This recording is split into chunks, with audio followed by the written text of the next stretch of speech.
Welcome everyone. So nice to have you here with me today. Fasting Space. How are you? Say hello. If you're here with me live, let me know how you are doing.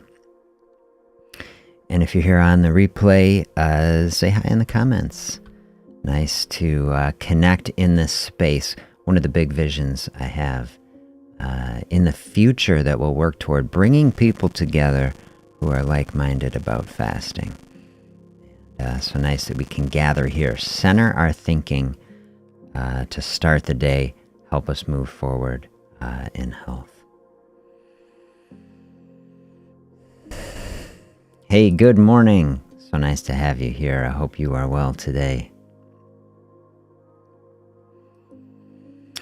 So we've all heard the phrase, you are what you eat, right? And this is a phrase I really like because it's true. I like to speak a lot of metaphors, but in this case, you are what you eat is real. You know, we bring material into our body that the body deconstructs and reconstructs to repair and rebuild the system. And what an incredible process that is. A total miracle. And but today we're thinking about, well, what when we're fasting? You know, fasting, we're bringing nothing into the body, and so on the one hand we think of that as just like preventing everything from coming in. But what if we think about it more, you know, literally bringing nothing into the body? It's like if we're bringing something into the body and it becomes part of us, is kind of an interesting thought. If we bring nothing into the body, can it become part of us? If we're trying to lose weight and it's like there's something there that we don't want and then it is not there, it's kind of like we actually brought the nothing into the body and replaced the something with nothing. Isn't that interesting to think about for a little bit? So when we think about making fasting a part of us, make nothing a part of us instead of something all the time, like I think this is a really interesting space to think about. Nothing from this point of view is actually something, okay? Nothing really is something, and you know, fasting, I say it's like the nothing that is so much. One thing that it is a space. This is why I call this session for us Fasting Space. You know, sometimes you say fasting isn't something you can buy, it's something you have to do, but it can be kind of abstract. But I like to say kind of like a walk. You can't really buy a walk, but clearly a walk is real. Something you have to do, something that you practice. So fasting space is real, you know, it's like definitely a real thing. And so when we think about how do we make fasting a part of us, we're talking about how do we open up space within ourselves. I just say for my part, when we look at a world of constant consumption, always consuming something across every domain, whether it's buying something, consuming media of some type, eating something, like there's a lot of consumption. There's not a lot of space as the default in our lives. You have to be intentional about it, right? Like you have to be intentional to create space. And fasting giving us a type of space in the body. When you think about if you're on a weight loss path, that's the thing I want to help people with the most. Many benefits to fasting. I want people to have as many benefits from it as possible. But space, you think, okay, the weight was there and then it's gone. That's like a big purpose that we have. There's like more space there. So we want to create space. Very, very valuable. Think about all the values that are in a space of nothingness. Space for the digestive system to shut down for a while, rest and repair. Space for the whole metabolism to just breathe a little bit. I like to picture our metabolism as a fire. I've done a couple videos of that where I showed a big bonfire. And think about fasting as just like the oxygen that is blowing into that space, right? Have you ever made a fire before? You know, if you cram it together so tight, no space, the air can't get in, fire can't breathe, it chokes out. Metabolism is like that.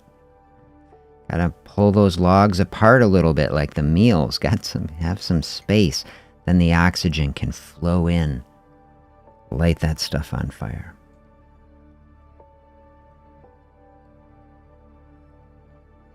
Space for the mind. Whoa, there's a big one. Okay, so very, very valuable in the space. And so for centering our thinking today, I found this beautiful quote I wanted to share with you. Take a look at this.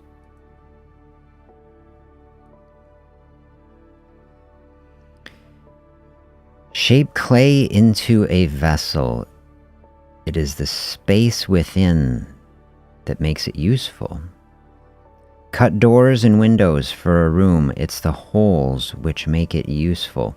Therefore, profit comes from what is there, usefulness from what is not. From Lao Tzu. I really thought that is fascinating in the context of our modern food system, our agroeconomy, you know. Profit comes from what is there, usefulness from what is not. What is not there is the space, is the fasting space. Very useful. Now maybe the analogy breaks down. There's usefulness in food too. Okay, there's usefulness in everything. But seeing the utility of the space, I loved that. Very real. Fasting real like a window is real. Like the inner space of a vessel. Especially liked that. One of the first ones when I started doing the lives weekly, we had the vessel and the filter. I love thinking about the vessel. What is the space and what are we filling it with? What is the use that we are actually using the space for? I think that is a really powerful concept. Can we think of our life that way? Is our life a vessel? What are we filling it with? And do we even have to fill it with anything at any point? Isn't that getting us into this space? Doing versus being. This is very closely maps on with eating and fasting. A fasting space, a place to be, you know, for a bit. Don't have to fill the vessel with anything.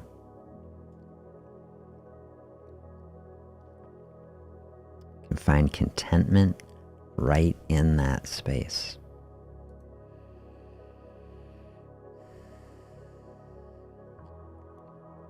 The thing I was thinking about, like, okay, empty vessel, space, a fasting space. Say, really from a certain point of view in a fasting space, empty the vessel, but really it's not empty, right? Really, in a fasting space, we don't stop eating, really, from a certain point of view, because the energy is always flowing. We're just changing the priority in the body. Body switches over from external source to internal. I always tell people, I try to at least remind myself to bring this point of view. Fasting as empowerment. Think about the word empowerment, meaning like realizing power within ourselves. It's literally there. Like power, you say, the energy is the ability to do work, latent potential existing inside of us, body storing it for us, like a battery has the energy just waiting there for the use. We got body battery. And so when we open up a fasting space, it's just switching in to the latent potential, the ability within ourselves to do things, which means to live, you know? And so I say fasting is activating power for life, you know? Like when you are opening up that space, you're saying, I am recognizing power within myself. What a miracle, you know, what a blessing. How incredible is it that we can be in this space and experience it? It's like having this experience, you know? To me, it is a miracle. And fasting getting us into a very, very grounded state where we can start to appreciate that. How much of the time, I know for me it was like 20 plus years, completely take it for granted, But then fasting helping us really to see it. Whoa, look at what the body is doing for us. It's a great way to practice gratitude. So many times in a weight loss space, we can be angry at the body. Have you ever felt that way? Why is it like this? Like we want something to change.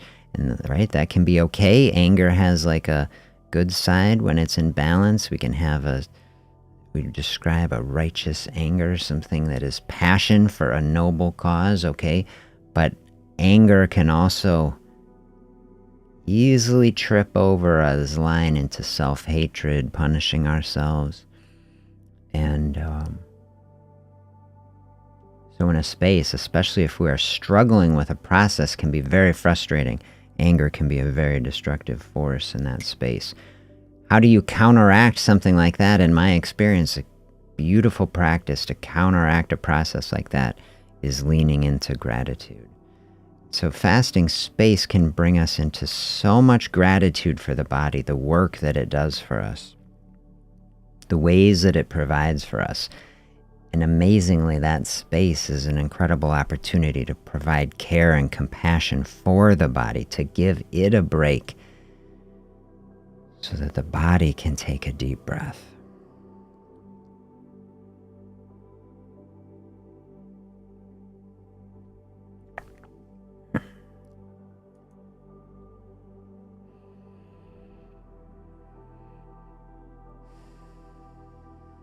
We talked about that in the session the other day with the goats, the autophagy practice.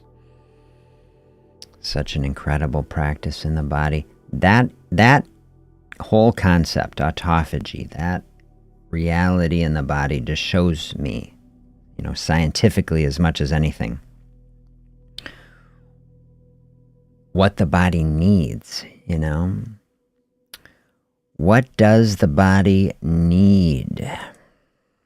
Appreciate you being here. Thank you so much. Really is a joy to connect. Sometimes I have the thought, what would it be like, baby is born, and then you know how it works, umbilical cord, and then the placenta comes. Sometimes I wish that placenta, it was like a biological instruction manual, I wish it was just delivered. So you got to do all these things exactly. And it would outline, like, here is the perfect diet for this creature. Here is everything they need step by step. But then there's nothing, right? It's like we're just here now. And it's like we got this life and everybody is trying to figure it out. And also, I think, like, wouldn't it be nice, like, Data on Star Trek, like, just some panel can open and we can get in and reprogram. And, nothing like that either. No panel where we can get into the internal architecture. So much of the process of the study of medicine is just people trying a lot of stuff out, people using a scientific process, trying to understand the reality that we are in a better way so that we can make better decisions. Have more knowledge to share and build our understanding. What makes a person and how does health flourish? We have to use our God-given reason to make the best sense of these things. And so you look at this process, you just take autophagy as a process, which I've been thinking a lot about lately. And you realize some of the things that are happening. So here we have a space. We say it's nothing, and we're trying to make nothing a part of ourselves. We're trying to think deeply, what does it really mean? And we say, well, in this space, when we start to do that, the body has protocols that it follows. And every cell in the body has like an instruction manual, basically, is presumably coded in the DNA.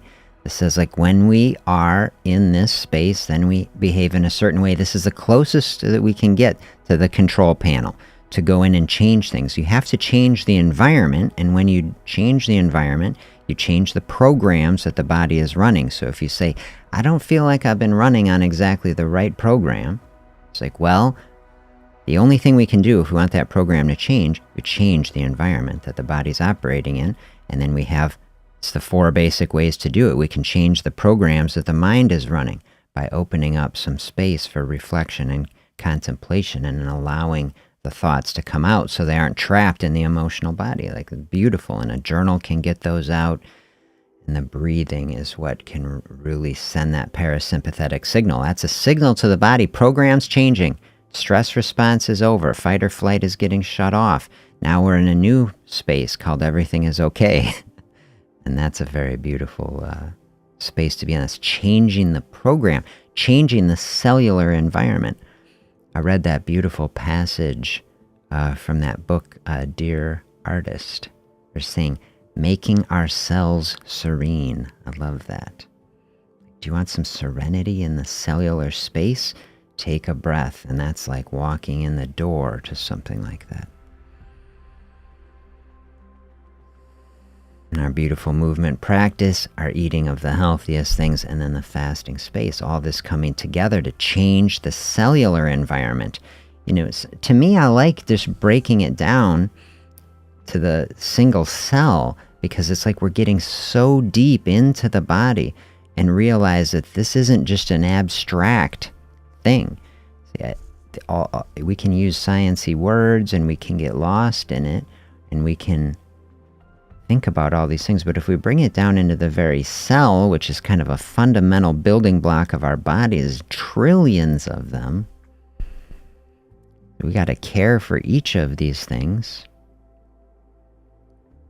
The cell actually does different things in a fasting space. In a fasting space, a single cell will flip on DNA repair enzymes. And it waits for the fasting space. And most of the time, when it's busy working, it's doing things, it's taking energy from the environment, it's doing these things, it's not running DNA repair enzymes.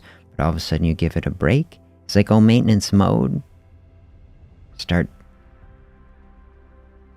cleaning up the factory, like we were comparing the other day, fasting space to like a chip fab, like this high-tech factory, sterile, clean. Right? But what if that was getting dirty? What if stuff was building up? It would wreck the process. It's like if our metabolism getting gunked up and slowed down and clogged up, okay? Fasting space, like take some space, clear that out, burn up the stuff, throw it into the recycle bin. Tune up the DNA that maybe we've been using a lot to make all the proteins. What a valuable space. Do you see how valuable that is? Like if you were a cell, like you try to get into the mind of a cell, like wouldn't you want some space like that? It's like living in your house without ever having a day to clean it. It's like, have you ever had the super busy season and it's like all of a sudden it's like you finished off some big things or whatever, and it's like you sat around and it's like, oh my gosh, like this place is a mess. Like it's like how are we living here? And it's like you take some time and space, clean it back up, put everything back in its place. And then have you done that and just felt like refreshed, even if you were tired after working? You're like, oh, like the house is clean again. Like it just feels so good. Right? Think of our cells as like a little cellular house. Like, don't you want that house to be clean and in good order? And wouldn't that feel like energy and health flowing in the body?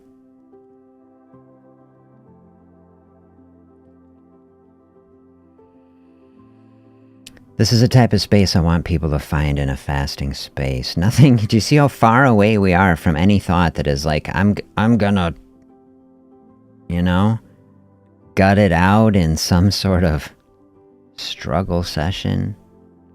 And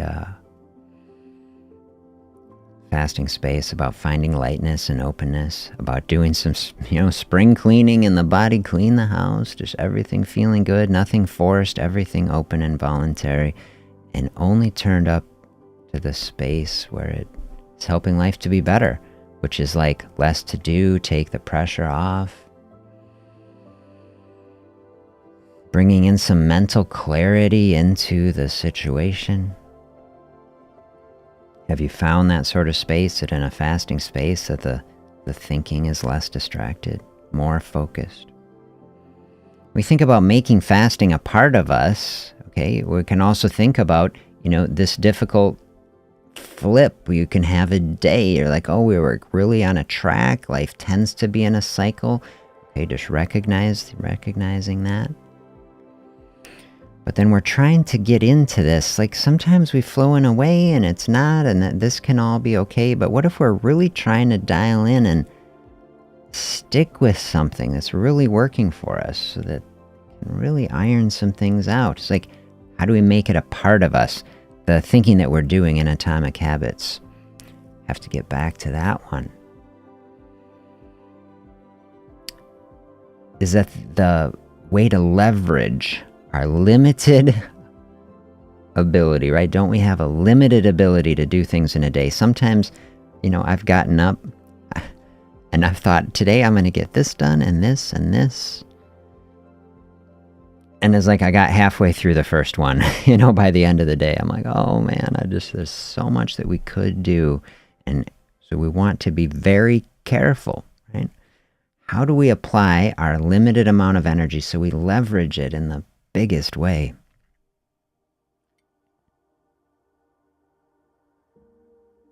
Bringing fasting inside of us, making it part of the identity. This is who I am here. Absolutely. So it's not just like I'm practicing fasting today, right? It's like I'm bringing some fasting element in, however long that is, like it's something external to us, but it's building the identity. This is who I am. This is the type of thing that I do. This, like, not participating. It doesn't mean obviously we can't fast forever. And in this channel, I'm not talking very much about extended fasting. There's great benefit in an extended fasting space, but there also enters more complexity, difficulty, risk. I think such things should be monitored as we head especially out past 3 days. And so to me, alternate daily fasting, to me, is about the edge of simple fasting. I say simple fasting, we're trying to get as much benefit as possible from the shallow end of the pool because, this is a very safe space. Somebody wakes up on the weekend and they slept in and they had brunch and then they ate dinner. They're like, oh, you just did 16-8, but they never heard of fasting. They don't know, because like on the low end of the spectrum, the difference between healthy eating, normal eating, I should say, what society would deem not fasting and what fasting is very blurred, It's such a tiny change. And I want people to see that. Now, even shifting into a 16-8, eating twice in a day. I love that analogy. Brunch, dinner could just happen. You don't even know. Sometime that happened to show you what a natural expression that can be. For some people, that also is very, very difficult. If you are someone who has been eating 6 times a day, 6 is very far away from 2. And so much compassion. You don't have to jump straight to it. Go 6, 5, 4, 3, and then make the jump 3 to 2. Much easier than 6 to 2 if you have the difficulty with it. But concepts like that, making that a part of yourself, this is what I want to encourage people to do in a fasting space. Get really comfortable with the concepts. Like, feel like, is this who I am? Like, it doesn't have to be right away. You can experiment. You can't be something right away, but you have to spend time with it. So spending time with anything, like how we spend our time, is like a vote for what kind of person do we want to be. Who do we want to be? Like, to bring it down into the identity. If we are practicing fasting, we do it a couple times. It's like, okay, like that doesn't make you a practitioner of something. But the more that you practice it, the more that you spend time with it, over time, can make it a part of us. Anything that is a skill, right? You can have seasons where it's like you jump in, you jump out.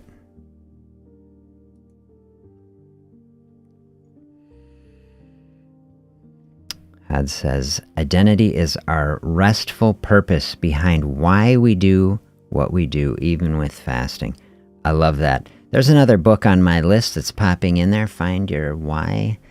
You know, that is, yeah, getting into this deep level.